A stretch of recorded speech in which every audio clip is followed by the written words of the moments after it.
Hello, Carl Fowler here from Quinn UK.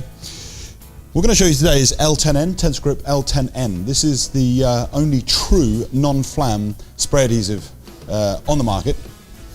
It was designed because there was a need for insurance purposes for some companies where they have a need to have a spray contact adhesive but with the non-flam characteristics. So it is a non-flam gas and non-flam adhesive development.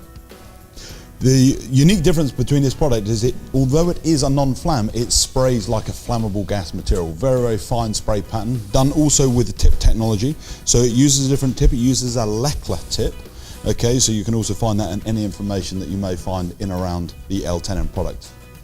So L10N is used for bonding laminate to MDF. So this is just a standard 0.9 mm laminate, 9.8 onto MDF substrate. So first things first, we're just going to obviously just make sure that there's no dust or surface debris. Same on this as well. Normally use a brush or an airline, something like that. So the first things we're going to do is just spray the adhesive around the edge. Okay, the idea of that is just to do what we call a window frame. Okay, very controllable spray pattern on this, and very, very flat as well, actually for a web spray. So pretty much tacked off already. Pretty good. So very high tack this product as well. So we're ready to go. Here we go. 75% overlap. I'm doing about a 4-inch pattern here, so nothing too big because it's a small article. Then I'm going to go the opposite way on the other side, moving the gun swiftly, but a 75% overlap. What that actually does is, if you actually do the 75% overlap, moving the gun faster, is it makes you, it delivers a flatter finish on the spray pattern.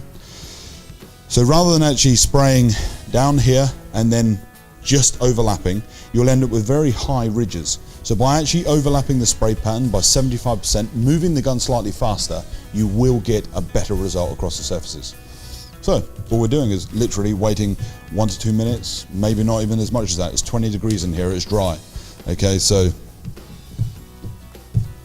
we're pretty much ready to go. It's important to make sure that on these areas here, because we've obviously gone round in a window frame on both sides, you've effectively got 2 coats of adhesive here, 2 coats of adhesive here, then you go completely over the surface. Don't just fill in the middle of the window, go completely across the surface again, and that means that you potentially got up to 3 layers in the corners. It's very important to make sure that they are completely dry. They're not heavy coats, so they're light coats, so obviously it's just a build-up, but through here you've got a central point. It's important also to make sure that your alternative spray patterns are done in alternate directions, because if you spray like that, you're going to effectively get potential areas for adhesive to land on other areas where there is no adhesive. It's important to make sure you definitely cross bond. So here we go. Again, very, very high tack, this material. Push it down, get it done in like that. We're looking for the roller underneath the tensor desk. Here we go.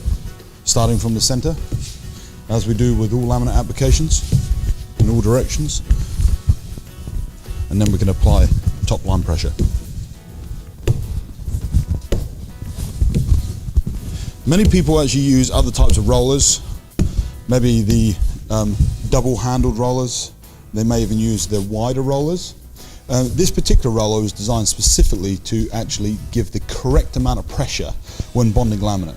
75 millimeters wide, it's an 80 shore hardness rubber, and it will give you approximately 35 psi pressure to the bond line through the laminate. So again, paying particular attention to the edges with this material, as we do with all laminates. We're ready to roll. There we have L10N bonded. Significant strength on that edge. Thank you.